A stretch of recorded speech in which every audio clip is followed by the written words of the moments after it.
just smell the TV history, because this is the very Erinsborough church that bubble perm teen mechanic Charlene married mullet-haired Scott in 80s Neighbours. But despite the many tabloid predictions, Kylie's never managed to persuade any of her many fellas to walk down the aisle. First up was Neighbours co-star Jason Donovan, although that was kept quiet at first. I didn't even know they had a relationship. That's how quiet it was. And I sat with Jason next to me there, and Kylie, you know, I didn't know. Well, I think she's probably best known for her relationship with Michael Hutchence. I think that was a real turning point. She became involved with him.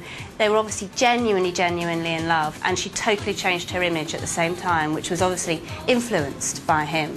And I think you look at that and you think there's so much more to Kylie than Jason Donovan. Although Kylie was deeply in love with Michael Hutchence, his rock-star lifestyle didn't suit hers. Her passion for pop stars continued with apparent liaisons with the likes of Lenny Kravitz and Prince, before ditching the music world and concentrating on actors and models, such as James Gooding and, most recently, Olivier Martinez.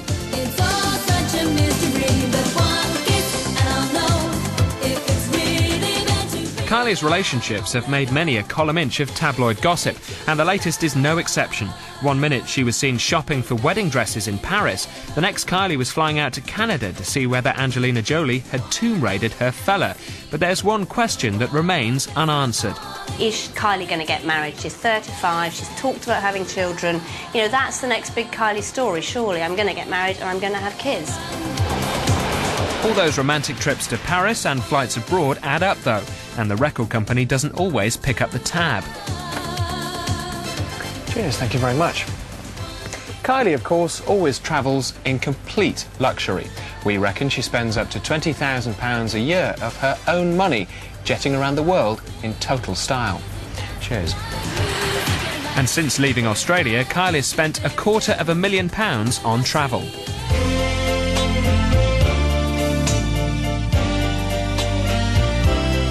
Whilst Kylie reigns as a pop princess and the queen of Ramsay Street, her film career has been more of a Prince Edward. Film? I've not seen one. I don't know what she's done. I am the Green Fairy.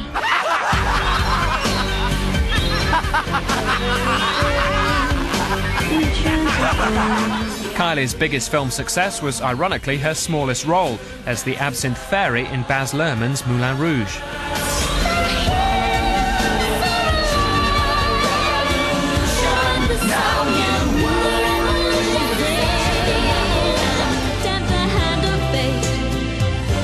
That's all quite a flutter from her first film, the slushy love story, The Delinquents, from which this video was made.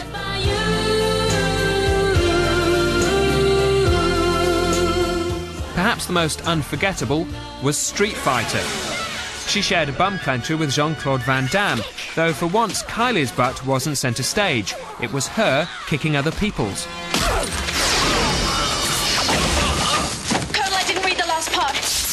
Colonel, are you there? Kylie's not quite in the Cameron Diaz, Julia Roberts or even Dot Cotton league. Her film efforts have netted her less than £750,000, giving us a liquid assets running total of nearly £26 million. With plenty of cash in the bank, investments and men all over the world, Kylie seemed to have it all. But in 1993, when she split up with Stock, Aitken & Waterman, her lucky streak almost ended.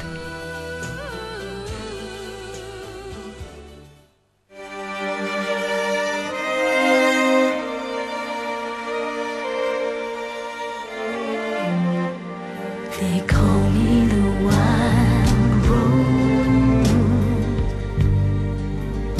but my name was Eliza Day. I think her move from Stock, Aitken & Waterman to deconstruction is probably one of the most important periods in her musical life. You know, I understood why she wanted to do it, but I don't think it was the right thing for her. But the indie period wouldn't be one of my favourites, no. From the first day I saw her, I knew she was the one. She stared in my eyes. Kylie had decided that she'd had enough of the girl-next-door prison that Stock, Aitken & Waterman kept her locked up in. Once again, she wanted more control. When her contract wasn't renewed, she signed up to indie record label Deconstruction. The indie community loved it, because obviously they're They love a bit of glamour, whether they'll admit it to themselves or the outside world or not. They thought, oh, this is fantastic. It made them feel really important because, someone who was one of this country's biggest pop stars, fancied a bit of their world. But I don't think it was what people wanted from her. She kept her fans. I think she definitely kept her fans, but I don't think they bought her records. They weren't going into the shops to buy Kylie records. They still loved her, but they didn't want to spend money on records. Why they call me that I do not know. The partnership was such a failure that Deconstruction never recouped the £1 million advance that they paid her. I hesitate. I just can't get you out of my head. Boy, your loving is all I think about. I just can't get you out of my head. Boy, it's more than I dare to think about. Now, it's fair to say that Kylie's management don't want this programme to be made. They've even enlisted the help of her mum to ring round people to say, don't get in touch with us, the BBC. In fact, this email from Kylie's management, I can't read it to you because I'd be in terrible legal trouble, and don't try and look at it there, but it basically says that we can't use any of Kylie's last 8 videos. So we decided to make our own.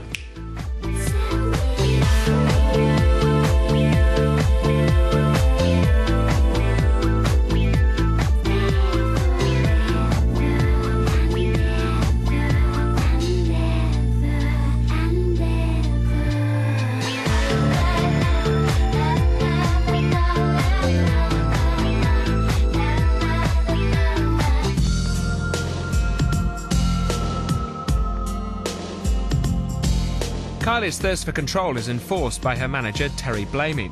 Together they keep a firm hand on her tiller. Photographer Greg Noakes produced a fanzine to help Kylie's early singing career and soon discovered another side to the cuddly knitwear pop kitten.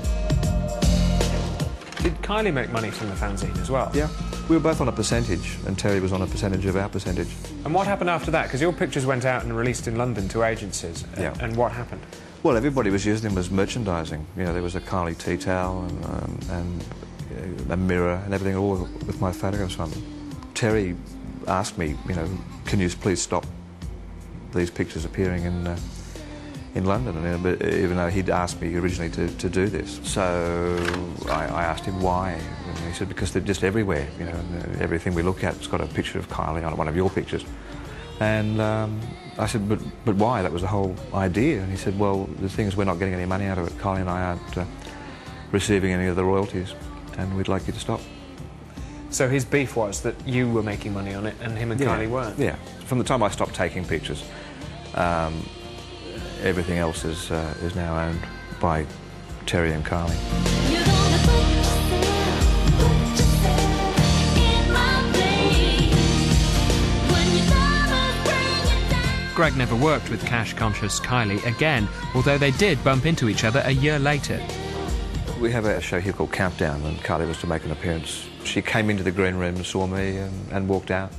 Ignored you? Yeah. Saw me, and walked out, and then Terry came in and said, I'm sorry, but Kylie doesn't want to be you to be photographing her. He had been a good friend, a friend of the family, more or less. He and his wife, and my wife and I, we went out together. I photographed his wedding. But it's all finished now. Perhaps more surprisingly, Kylie and her management have been heavy-handed with other artists. When art student Dilek O'Keefe tried to exhibit her latest work, she felt the full force of millionaire Kylie's briefs. So Kylie's an artist, you're an artist. Are you surprised that one artist has told another one to nick off? Yeah, in art everything should be free. That's my belief. So what didn't they want? They didn't want the picture of Kylie's bottom in your piece of art? Yeah, they objected to the one section of the painting, and that was the picture of Kylie's bum. It's in the papers, it's on boardings.